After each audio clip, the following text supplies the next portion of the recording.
Hai, Assalamualaikum. Saya mencari mereka yang berminat untuk menjana pendapatan RM3,000 hingga RM5,000 sebulan sebagai ejen kereta sewa Go Gramatic. Okey, ejen-ejen ni dia kena pandai 3 perkara.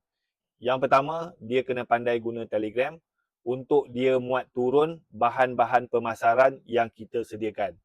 Yang kedua, dia kena pandai guna Facebook untuk dia buat iklan perkhidmatan kereta sewa di media sosial.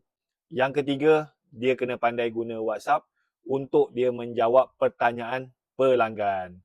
Okey, ejen-ejen ni duduk di rumah sahaja buat pemasaran di media sosial dan dapatkan tempahan kereta sewa. Ejen tak perlu ambil kereta, tak perlu hantar kereta kepada pelanggan. Go Gramatic, kita akan bekalkan kereta sewa melalui rakan niaga kita seluruh Malaysia.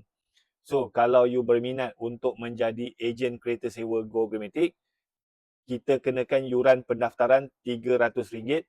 So, kita akan bagi latihan dan support selama setahun. Setakat ni, Alhamdulillah, ramai ejen-ejen Go Gramatic yang sudah menjana pendapatan lebih RM5,000 sebulan.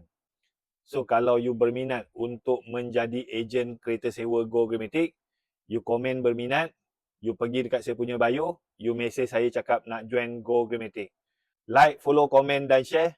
Kalau nak belajar macam mana nak menjana pendapatan sebagai ejen kereta sewa, Go Gramatic.